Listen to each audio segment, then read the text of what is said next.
You folks that fancy yourself influential and rich and famous and stuff, you should really go take a lot of time and go watch those videos with Jiddu Krishnamurti with the children at Rishi Valley in India. Right? You know, when he sits there and talks to those kids, it's absolutely exquisite. You know, it's like watching someone like Father Abraham or Jesus or Muhammad have compassionate, intelligent conversations with children that are going to be, quote, world leaders and try to help them, you know, just be good people instead of world leaders. He's absolutely gorgeous. They're gorgeous conversations, you know. And sometimes when you have these videos, you know, you get people, because I'm a human being, and, you know, like they attack Joe Biden, you know. And I screw up when I talk all the time. You know, I will call Haile Selassie Jiddu Krishnamurti and Jiddu Krishnamurti Haile Selassie. Okay, but guess what? Neither of those gentlemen care. They're the same kind of person in faith. Okay, so if I screw up in the context of saying that Haile Selassie was Jiddu Krishnamurti and Jiddu Krishnamurti was Haile Selassie, and it was two entirely different matters that one man had had in his life and the other didn't, it still doesn't matter. They're still of the same kindness and the same courage and the same faith. So if I accidentally call Haile Selassie Jiddu Krishnamurti or vice versa, it doesn't matter. What matters is like Solomon. You know, it's the intent of the law that matters and not the letter. Okay? So, you know, it doesn't matter. You know? I didn't say Donald Trump was Kamala Harris, and I don't have political opponents. Right? I love you. This man, he love you. Why for you no love him back, right? You know what I'm saying, right? So, and the thing is, like with stuff, I had some of the scientists talk to me tonight when I was using the restroom tonight about stuff with the, well, you know, if Trump wins, and yeah, it's like, no, it doesn't, none of that concerns me.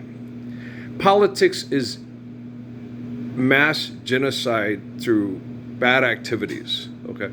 So, when you're looking at electing a president and denying the truth of the Lord's Prayer, that's like asking yourself and your family, do you want to be murdered with the left hand or the right hand? Would you like to be murdered in the bathroom or the kitchen? Was it Colonel Mustard with the candlestick in the parlor? Okay, everybody got their knives out? Okay. Now fall on him. Do you understand? I can't be concerned about that, okay? The only thing I can be concerned about is focusing on being a constant reflection of the spirit of Adam, Moses, David, Jesus, John, and understand that Jiddu Krishnamurti is a lot like that person, like we just talked about with Haile Selassie and Jiddu Krishnamurti.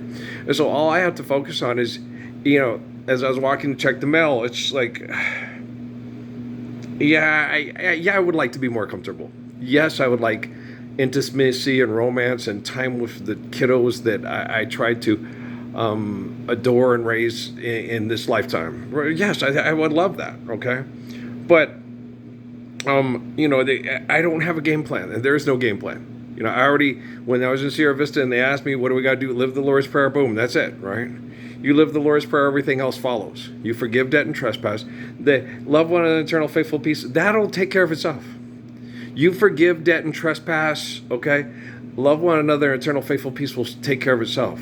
When you're not comparing and you're not competing and you're respectful and empathetic, you know, and the girl no longer has servants because she, you know, she'll be, you know, she'll have a handsome husband and then she'll be cooking in the home, you know. And then, so I'm like sitting there going, you know, I've spent plenty of time and I still do reach out to that because I'm a compassionate person. And when that other one where I said I'm selfish, I meant to say unselfish, but I screw up sometimes when I talk. Maybe I was thinking of that kid in Sierra Vista who said my religious beliefs are selfish. I don't know. Don't really care. Okay, it's not important to me. The technology understands the context of the conversation, knows he misspoke. If he misspoke, it's because he's human and he doesn't read scripts. So he's a really good person. Yes, I'm a very, very good person. And I know other people have the capacity to reflect the faith that lives through me. That's not, quote, my faith. It's more like Pascal said, it's our faith. Okay, this is the faith of Adam, Moses, David, Jesus, John, Saladin, Blaise Pascal, so on and so forth, right?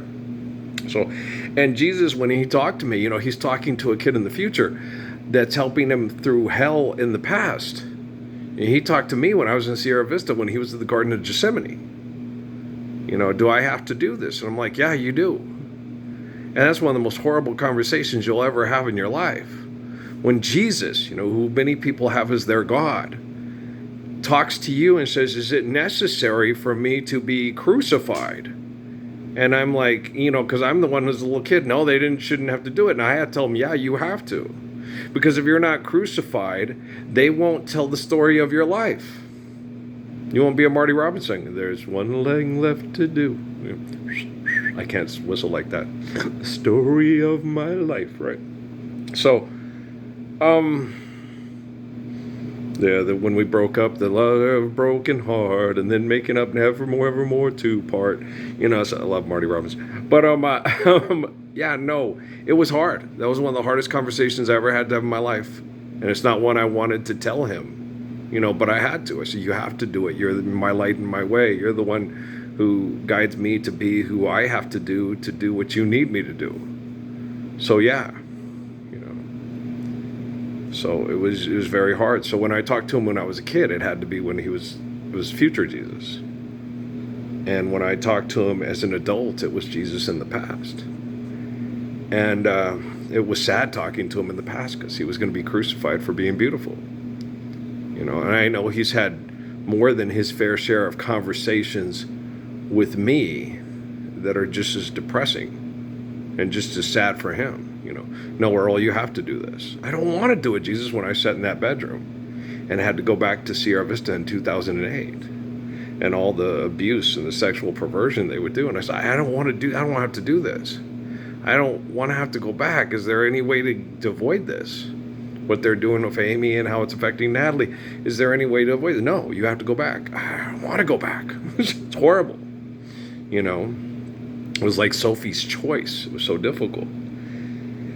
And, when you have to dive back into hell to save all the children from virtual presence through dread and trespass and be the example of someone like Malachi and Elijah and Jeremiah and David and Jesus and Samuel and Joseph and stuff, you're going to do it because it's necessary.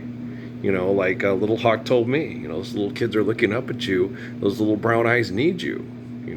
Kate needs you to do it. If you don't do it, she's going to have to live in the New World Order world where money's more valuable than a child. And you have to get up and be the example of, no, it's not, and we will not accept this anymore. And then prove it beyond any reasonable doubts and have them scientifically collect the evidence. It's like, wow. I know most people can't do it. It's not that they won't, it's just that they can't. Okay? It's very hard. I'm the Messiah, and it was difficult for me to do. It's still difficult. Going to bed alone, waking up alone, having the detoxing from chemical poisoning sucks. I understand little old Amy Winehouse so well. Okay? I like that kid. I like her. She's one of my favorites. We didn't need that movie. I feel her. I also really like Pero como me duele. Yeah, I like that kid too. She's a good kid. I'm really fond of her husband. Yeah. I don't say ex-husband. They were married and she was murdered. So I'm really fond of Chris too. I know I get that from Rockefeller. He won't help you. Punch won't help you. None of them will help you. It's like they're helping me. They're my friends and they love me. I know I'm the dude that. Okay, how many people taught the Roman Empire how to be like Abraham without fear? Okay, there was Jesus and then other people followed, but there were very few, right? Okay. And so, I got Gabe, I got Mike, I got Pat, I got my kiddos, and people are freeing the soul from the mind as we speak now. So I'm gonna load this one up. It takes forever. I'm not going back into Facebook. Facebook has a limited accessibility to the people, and you have to be part of the Sam's Club thing. And YouTube, you just need a library card. So I'm going to use YouTube. The way they have it up, it's a military sequencing thing, and it's to trap the military in their hell.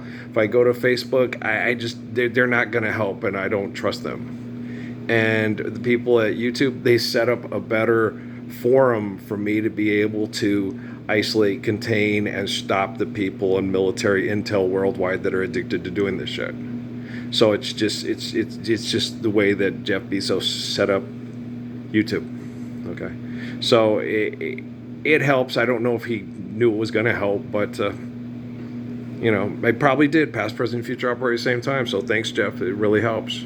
So we'll just keep it up, and we'll see when it changes. I love you guys. All right, peace out.